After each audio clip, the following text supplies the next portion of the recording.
할렐루야. 아멘. 우리가 살다 보면 여러 가지 일들에 관심 둘 때가 많이 있습니다. 또 우리 신경 쓰이는 일들도 굉장히 많이 있고요. 뭐 우리가 뉴스라든가 이러한 것을 바라보면서 이 일들은 왜 이럴까, 저 일들은 왜 저럴까, 우리가 관심을 많이 두고 있습니다. 이 관심이라고 하는 것은 어떤 일에 주의를 기울이고 거기에 이제 마음을 두는 것을 우리가 관심이다라고 이야기를 합니다. 근데 우리가 어떤 일에 우리가 마음을 두면 우리가 그것에 관심을 쏟게 돼 있고 주의를 끌게 되는 것을 볼 수 있습니다. 오늘 우리가 발렌타인을라고 이제 얘기를 하면서 지내고 있는데, 사랑의 시작이라고 하는 것도 관심에서부터 시작된다라고 말씀을 드릴 수가 있겠습니다. 모르는 사람도 관심을 가지고 그냥 사랑의 마음으로 대하다 보면 서로의 관계가 아름답게 시작이 되는 것이죠. 사랑과의 관계도 그런 것 아니겠습니까? 서로 마음을 주고 그런 관계를 갖다 보면 거기서 아름다운 그런 사랑이 싹트게 되고 귀한 만남이 이루어지는 것을 볼 수 있습니다. 얼마나 내가 귀한 마음으로, 사랑의 마음으로 관심을 갖느냐라고 하는 건 대단히 중요한 것이죠. 관심을 갖기는 하는데 못된 관심을 가지고 있으면 그것처럼 또 안타까운 일도 없죠. 화초를 키우는 것도 그렇지 않습니까? 뭐 많은 실험이나 그런 영상을 통해서도 나와 있지만, 사랑한다라고, 뭐 서로 대화는 통하지 않지만 마음으로 사랑한다라고 하고 이런 마음으로 물도 주고 아껴주고 이러면 화초들이 점점 잘 됩니다. 그런데 그냥 지나면서 관심 없이 좋지 못한 그런 관심을 두고 너무 잘 될 리가 있겠냐? 절대로 돼. 너와 같은 거 뭐 관심 없어. 뭐 이런 식으로 하게 되면 그 화초들은 뭐 얼마 지나지 않아서 그냥 삐쩍 말라버린다든지 그러한 일들 우리가 흔히 잘 볼 수 있습니다. 하물며 사람을 대하는 일에 있어서 얼마나 우리 관심을 가지고 사랑의 마음을 가지고 다독거려 주느냐, 잘한다라고 칭찬해 주고 이러면 더 잘하게 되고 더 아름답게 잘 자라게 되는 것이죠. 우리가 예수를 믿는다라고 하는 것은 우리가 예수 그리스도를 닮아가는 것입니다. 예수 그리스도를 닮아가는 것, 예수님의 일에 대해서, 하나님의 일에 대해서 우리가 얼마나 많이 관심을 가지고 있느냐라고 하는 것이죠. 우리가 죽는 날까지 관심을 가지고 추구해야 될 것이 바로 뭐냐면 우리의 삶이 변화되는 것, 주님께서 원하는 그런 성숙의 인격을 가지고 하나님의 나라를 세우고 하나님의 생명들을 살리는 그러한 일에 힘쓰는 것, 이러한 것에 우리가 관심을 가지고 달려나가야 되는 것이죠. 그러나 우리가 그러한데 관심 갖지 아니하고 내 삶이 바뀌어지고 변화되는 것, 그런 것에 관심이 없다면 우리가 신앙생활을 오래 한다 할지라도 아무 소용이 없는 것이죠. 믿음이 성숙되지 아니하면 그 신앙은 뭔가 문제가 있는 것이라고 하는 것이죠. 이러한 모습을 바라보면서 우리의 신앙을 다시 한번 살펴보는 그러한 귀한 일이 있어야 될 줄로 믿습니다. 이 자리에서 지금 이러한 이야기를 해서 좀 그렇기는 하지만 몇 주 전에 있었던 그런 안타까운 그런 이야기를 우리는 너무나 잘 알고 있습니다. 바로 한국에서 일어났던 목사 부부에 의해서 자기의 친딸이 죽고, 폭행으로 인해서 죽고 거의 한 11, 12개월 이렇게 집안에 다른 방에 방치되어 있었던 그런 사건 너무나 잘 압니다.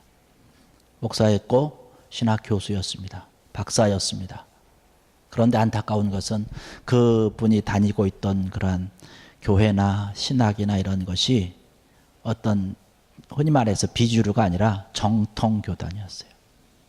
정통신학교에서 신학을 가르치는 그런 교수였던 것을 바라봅니다.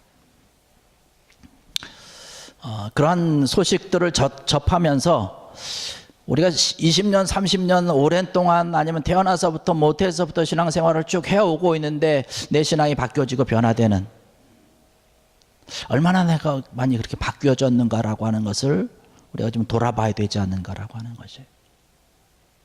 오랜 시간이 지났음에도 불구하고 우리의 신앙이 좀 더 성숙되지 못했다고 한다면 뭔가 문제가 있는 것 아닌가라고 하는 것이에요. 그러한 인격의 신앙의 모습, 이러한 것이 벽히지 않아도 가르칠 수 있습니다. 그것도 신학을 가르칠 수 있는 것이에요. 그걸 위해서 공부를 할 수도 있는 것이죠. 우리가 보통 말할 때 그 사람이 어떤 인격을 가지고 있는가라고 하는 것을 알아보기 위해서는 그 사람이 무엇에 관심을 가지고 있는가에 대한 것을 알아보면 그 사람의 인격을 알 수 있다라고 얘기를 하지 않습니까?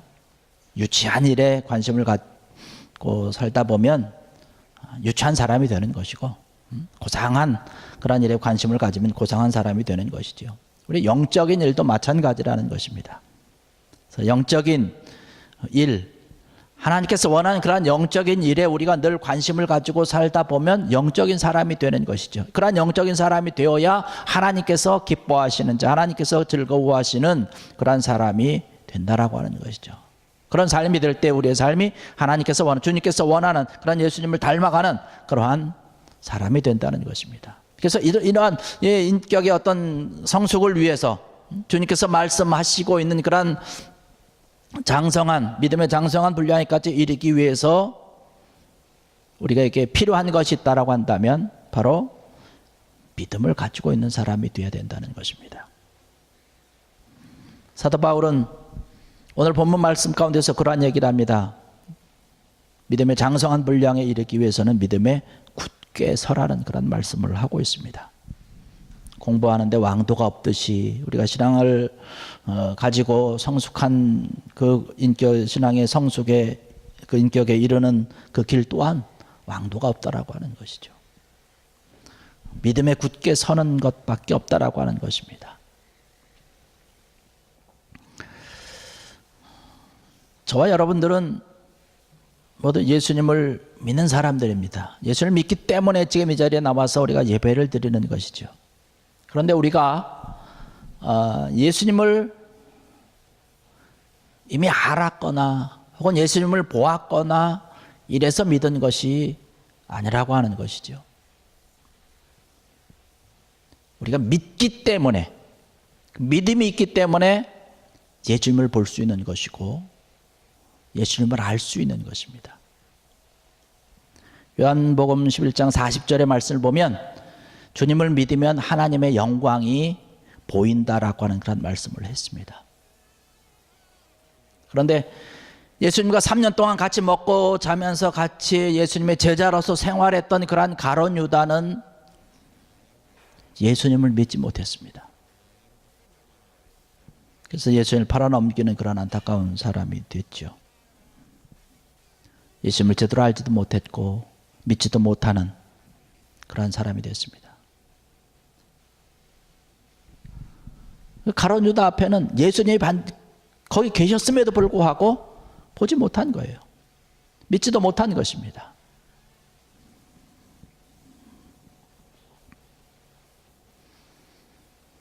믿음이 있어야 된다라고 하는 것이죠. 믿음이 주님께서 원하는, 하나님께서 원하는 그런 하나님의 사람, 믿음의 사람이 되기 위해서는 정말로 믿음이 굳건하게 서 있어야 된다라고 하는 것입니다. 오늘 우리 같이 좀 생각을 해보려고 하는 것은 하나님의 자녀로서 합당한 그런 신앙의 인격을 가지고 변화의 성숙의 그런 모습을 위해서 달려가는 그런 우리들에게 있어서 가장 중요한 것이 믿음이라고 이야기를 했는데, 이 믿음에 굳게 설 수 있는 그런 방법이 어떤 것일까라고 하는 것이에요. 히브리서 12장 2절의 말씀을 보면 그렇게 얘기를 합니다. 믿음의 주요 또 온전케 하시는 이인 예수를 바라보자. 우리가 믿는 그 믿음의 대상이 누구인지를 우리가 정확히 알아야 우리가 믿음에 굳게 설 수 있는 줄로 믿습니다.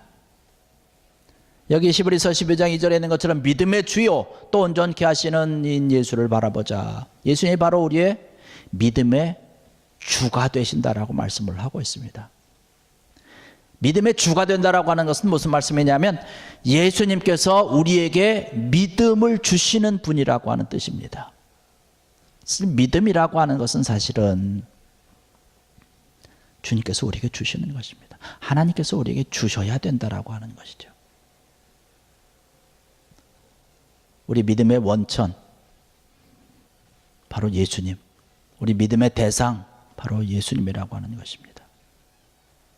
사도행전 3장에 가서 말씀을 보면 우리가 잘 아는 대로 거기에 나면서부터 안진뱅이 되었던 그런 사람, 성전 민문 앞에 앉아 있었던 그 사람을 고친 베드로와 요한이 기도 시간에 그 성전을 지나가다가 그 안진뱅이를 발견하고 그들을 고친 사건이 나타납니다. 그랬을 때에 많은 사람들이 베드로와 요한을 바라봤습니다. 베드로가 그 사람들을 향해서 얘기를 하는 게 뭐냐면, 예수님으로 말미암아 난 믿음이 나면서부터 안진뱅이 되었던 이 사람을 온전히 낫게 했다라는 말씀을 하고 있습니다. 예수님으로 말미암아 난 믿음이라고 해요. 예수님께로부터 온 믿음을 통해서 이 안진뱅이가 낫다라고 하는 이야기를 하고 있는 것이에요. 그렇습니다. 믿음이라고 하는 것은 주님께로부터 온다는 거예요. 하나님의 선물이라고 하는 것입니다. 요한 웨슬레 목사님도 그런 말씀을 하셨죠. 하나님께서 우리 안에 하나님을 믿을 수 있는 믿음을 우리에게 주셔야 우리가 주님을 믿을 수 있다라고 얘기를 합니다. 신학적인 용어로 이야기를 해서 선행은총이라고 하는 얘기를 합니다.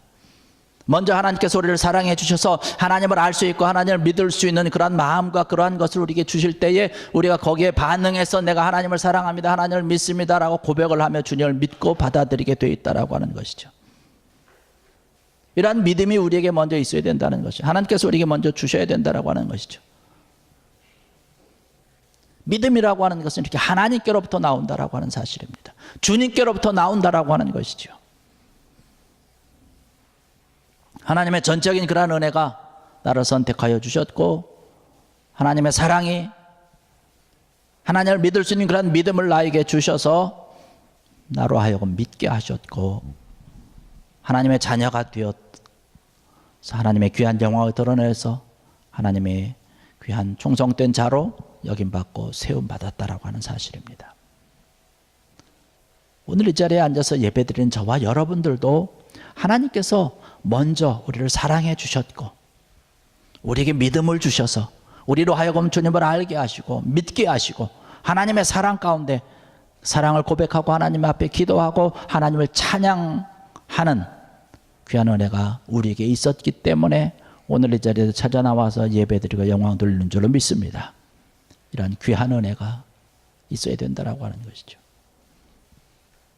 여러분, 이 사실을 온전히 믿으시고 내가 어떤 무엇을 잘해서 믿는 것이 아니라 하나님께로부터 온다라고 하는 그 사실을 믿으시고 믿음을 달라고 기도하고 내 마음과 내 심령 속에 흔들리지 아니하는 그러한 귀한 믿음으로 정말로 든든히 서는 귀한 신앙의 사람 되게 해달라고 오늘도 주님 앞에 여러분의 모든 것을 내려놓는 귀한 여러분 되기를 주의 이름으로 간절히 축원합니다. 그래서 나의 약한 믿음이 점점 강해지고 나의 작은 믿음이 점점 큰 믿음으로 바뀔 수 있는 그런 성숙한 믿음의 사람이 다 되어야 될 줄로 믿습니다. 아까도 말씀드렸듯이 우리가 신앙생활을 하면서 20년이 지나고 30년이 지났음에도 불구하고 나의 믿음이 성장되지 않았다라고 생각이 된다면 내 믿음을 다시 한번 돌아봐야 됩니다. 나의 믿음을 가로막고 있는, 믿음에 성숙되고 믿음이 자라는 것을 가로막고 있는 그런 장애물이 혹시 없는가라고 하는 것을 우리가 살펴봐야 된다는 것이죠. 그래서 그 장애물을 제거해야 되는 거예요. 제거해야 내 믿음이 자라고 신앙이 잘 자랄 수가 있는 것입니다. 우리가 믿음을 키우는 데 있어서 자라지 못하도록 우리를 방해하는 그런 장애물이 있는데 그 장애물들이 여러 가지가 있는데 의심이라고 하는 것을 우리가 생각을 해볼 수 있습니다. 의심이라고 하는 것은 우리의 믿음을 참 무력하게 만드는 것입니다. 제자들이 심한 풍랑을 바라보고 두려워했습니다. 주님이 계심에도 불구하고 우리가 이렇게 죽게 되는 것 아닌가 의심하며 두려움 가운데 떨고 있을 때에 주님께서 제자들을 바라보시면서 그 물결을 잔잔히 하시면서 왜 의심하였느냐라고 하는 책망한 그런 모습을 우리는 너무나 잘 알고 있습니다. 우리 하나님의 말씀, 주의 말씀을 아무리 많이 듣는다 할지라도 그것을 믿음으로 온전히 믿으면서 나가는 것이 아니라 의심을 가지고 말씀을 바라보면 믿을 것이 하나도 없다는 것이에요. 이러한 의심을 우리가 제거하고 이것을 극복해야 될 줄로 믿습니다. 믿음의 조상이라고 얘기하고 또 축복의 조상이라고 얘기하는 아브라함을 바라보면 아브라함이 바랄 수 없는 중에 믿음을 가졌다라고 얘기를 하고 있습니다. 믿을 수 없는 그런 환경이었지만은, 정말 의심할 수밖에 없는 그런 환경이었지만은 하나님의 약속을 믿고 하나님께서 이루어 주실 줄로 확신하고 달려나갈 때에 하나님의 놀라운 기적의 역사가 일어나서 결국에는 축복의 조상이 되고 믿음의 조상이 되었던 것을 바라볼 수 있습니다. 오늘 이 절에 참석하신 사랑하는 성도 여러분들, 우리 앞에 있는 그런 의심의 장애물을 다 걷어버리고 하나님께서 나와 함께 하시고 하나님께서 내려주시고 하나님께서 인도하신다라고 하는 그러한 믿음을 가지고 여러분의 믿음을 더욱더 키워가는 귀한 여러분 되기를 주의 이름으로 간절히 부탁을 드립니다. 그 다음에 우리가 제거해야 되는 것인데 뭐냐면 두려움의 장애물을 제거해야 된다는 것입니다.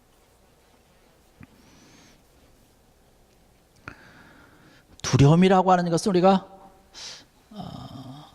긍정적인 것과 부정적인 것으로 나눠서 좀 생각을 해볼 수 있습니다. 긍정적인 두려움은 좀 좋은 것이죠. 하나님을 두려워하는 마음입니다. 또 하나님을 두려워하면서 하나님을 존귀히 여기면서 이러한 것이죠. 그러나 부정적인 두려움이 또 있을 수 있습니다. 이것은 아까 말씀드린 것처럼 의심하게 되는 것이고 말씀을 믿지 못하게 만들고 결국에 나가서는 열등의식 가운데 빠지게 만드는 것입니다. 가나안 땅에 정탐을 보냈던 12명의 정탐꾼들 중에 돌아와서 보고를 하는데 2명을 제외한 10명의 사람들이 부정적인 두려움 가운데 보고를 합니다. 두려움의 눈을 가지고 바라보다 보니까 모든 것이 다 큰 문제예요. 자기네들이 해결할 수 없는 그러한 문제들이 다 눈앞에 보여지는 것입니다. 그러한 것을 보고를 하니까 그것이 전병처럼 퍼지는 거예요. 순식간에 모든 백성들이 그 이야기를 들으면서 간담이 선을 했고 이제는 우리는 다 죽었구나라고 불평을 하면서 불만을 가지고 하소연했던 그런 모습을 볼 수 있습니다. 하나님께서 우리에게 바라보시는 것은 두려워하지 말라는 것입니다. 하나님을 온전히 의지하고 두려움을 완전히 정복하고 이기라는 그런 말씀을 끊임없이 우리에게 해주시고 있습니다. 마귀와 악한 영들의 세력도 우리에게 끊임없이 공격해서 의심을 심어주고 두려움을 심어줘서 우리의 모든 삶과 생활 가운데서 정말로 하나님의 자녀답게 살아가지 못하도록, 은혜를 누리지 못하고 축복을 누리지 못하도록 우리를 끊임없이 공격한다라고 하는 것이에요. 성경의 말씀을 보면, 성경을 찾아보면 두려워하지 말라고 하는 그런 말씀이 365번 나온다고 얘기를 하더라고요. 우리 살아가는 그런 하루하루의 삶들이 사실 두려움의 연속 아닙니까? 힘들고 어려운 일들이 연속 아닙니까? 그러한 일들로 인해서, 괴로운 그러한 일들로 인해서 우리 마음과 심령 속에 두려움이 가득 차 있지 않습니까? 날마다 그러한 삶을 살게 되는데 하나님께서 우리에게 주시는 그런 말씀 가운데는 날마다 그런 두려움을 이기라고 말씀을 해주시고 있다고 하는 것이죠.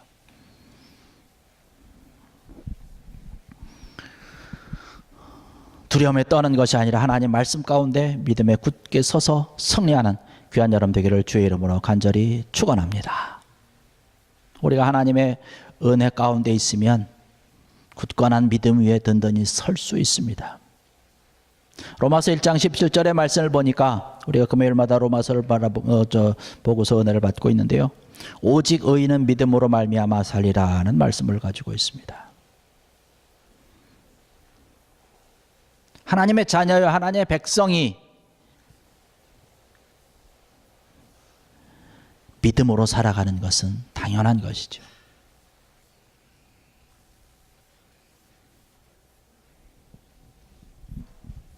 그렇기 때문에 우리는 하나님께서 함께하여 주시고 은혜를 내려주신 그러한 은혜를 가지고 인도하여 주심을 통하여서 우리가 믿음 가운데 서서 날마다 하나님의 뜻에 큰 영광을 드러내는 아름다운 믿음의 역사를 가져야 될 줄로 믿습니다. 우리가 큰 믿음을 가지고 있을 때에 하나님께서 크게 역사하신다라고 하는 것이죠. 믿음이라고 하는 것 안에 능력이 있는 것 아닙니까? 그래서 그 믿음을 사용하면 우리가 경험하지 못했던 그런 놀라운 그런 결과가 나타난다라고 하는 것이죠.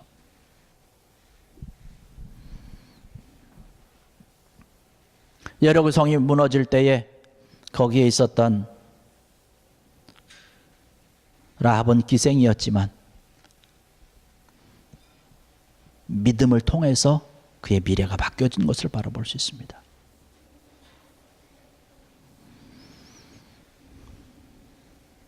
그렇다면 우리가 믿음을 성장시키고 믿음 안에 굳게 설 수 있는 그런 방법이 뭘까? 무엇을 통해서 우리의 믿음이 성장될 수 있을까라고 하는 것이죠. 그것은 먼저 하나님의 말씀을 온전히 의지하는 것입니다. 하나님의 말씀을 온전히 믿는 것입니다. 사실 믿음이 흔들린다라고 하는 이야기는 하나님의 말씀이 내 속에 없다라고 하는 것입니다. 말씀이 없기 때문에, 내가 가지고 있는 그런 말씀이 없기 때문에, 말씀에 대한 분별력도 없고, 말씀이 없기 때문에 하나님께서 말씀하시는 그런 확실한 진리도 내 마음속에 없는 것이에요. 그렇기 때문에 누군가가 와서, 이단이 와서 혹은 신천지가 와서 이렇게 와가지고 그냥 성경에 대한 이야기를 같이 나누자라고 하면 거기서 하는 이야기에 그냥 솔깃해가지고 이게 참 좋은 얘기 같다고 넘어가는 거예요. 나에게 기준이 없기 때문에, 말씀이 없기 때문에 그냥 성경 말씀이라고 그러면 다 좋은 줄 알고, 기준이 진리가 없기 때문에 그런 것이죠. 그러니까 하나님의 말씀을 많이 보고 자꾸 보고 내 것으로 만들어야 된다는 것이죠. 그리고 그 말씀에 대해서 우리가 순종해야 됩니다. 말씀을 듣긴 듣고 말씀을 보긴 보고 말씀을 읽기는 읽지만은 그 말씀에 내가 어떻게 반응하느냐에 따라서 내 믿음이 자라느냐 아니냐라고 하는 그런 귀중한 결과가 나타나는 것이죠. 하나님께서 말씀하여 주시는 것에 대해서 온전히 믿고 달려가는 것입니다. 아까 아브라함에 대한 이야기를 했지만 믿음이라고 하는 것은 대단한 모험 아니겠습니까? 바로 아브라함이 이러한 믿음의 모험을 한 사람 아니겠습니까? 하나님께서 아브라함 바라보면서 떠나라고 하실 때에 정말 이 아브라함은 갈 바를 알지 못했지만 하나님께서 말씀하셨기 때문에 그 말씀을 의지하고 순종하였더니 엄청난 축복을 받았던 것처럼 하나님의 말씀을 가지고 말씀 가운데 바로 서서 말씀에 순종할 수 있는 귀한 은혜가 넘쳐나기를 주의 이름으로 간절히 부탁을 드립니다. 그 다음에 우리의 믿음이라고 하는 것이 고난을 통해서 믿음이 강해진다는 것입니다. 고난에 대해서 어떻게 우리가 반응하느냐에 따라서 우리의 믿음의 크기가 결정되는 것이죠. 성경에 나와 있는 그런 많은 하나님의 사람들의 모습을 바라보면 그들이 갖고 있었던 그런 여러 가지 고난을 통해서 그의 믿음이 성장되었던 것을 바라볼 수 있습니다. 야고보서님께서 1장 2절의 말씀을 보면 인내를 온전히 이루라는 그런 말씀으로 말씀해 주시는 것을 볼 수가 있어요. 인내하라고 얘기를 합니다. 성숙한 믿음의 사람들은 고난의 시간들이 있었지만, 어렵고 힘든 그런 시간들이 있었지만은 그 하나님께서 함께하여 주실 믿으면서 하나님께서 인도하시는 것과 하나님께서 축복하심을 믿으면서 인내했다라고 하는 것이에요. 고난의 때에, 어려운 때에, 힘든 때에 더욱더 인내함을 통해서 강한 믿음을 갖는 귀한 여러분 되기를 주의 이름으로 간절히 축원합니다. 모든 사람들이, 많은 사람들이 고난이 있고 고통이 있고 시련이 있지만 어떤 사람들은 인내하면서 믿음으로 끝까지 승리하여서 하나님께서 기다리는 자, 하나님께서 원하는 자의 손에 들어가서 하나님의 놀라운 축복을 받는가 하면 어떤 사람들은 기다리지 못하고 인내하지 못함으로 인해서 중도에 포기하고 있는 것을 바라볼 수 있습니다. 성숙한 믿음이라고 하는 것은 고난을 피하는 믿음이 아니라 고난을 감수하는 믿음입니다.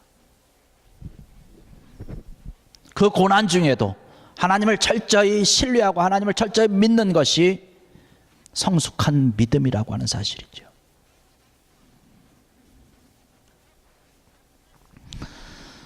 오늘 이 자리에 참석하신 사랑하는 성도 여러분들, 사도 바울이 우리를 바라보면서 말씀하시는 것, 믿음에 굳게 서서 감사함이 넘치게 하라고 한 말씀. 우리의 모든 삶과 우리의 모든 생활을 볼 때에 때로는 힘듦이 있고 때로는 고난이 있고 때로는 낭망할 수 있는 그런 여러 가지 환경과 여건과 조건들이지만 믿음 위에 굳게 서서 흔들리지 아니함을 통해서 하나님께서 주시는 놀라운 인도하심과 축복하여 주심을 통해서 감사함이 풍성히 넘치는 귀한 여러분들 되시기를 주의 이름으로 간절히 축원합니다. 기도하시겠습니다.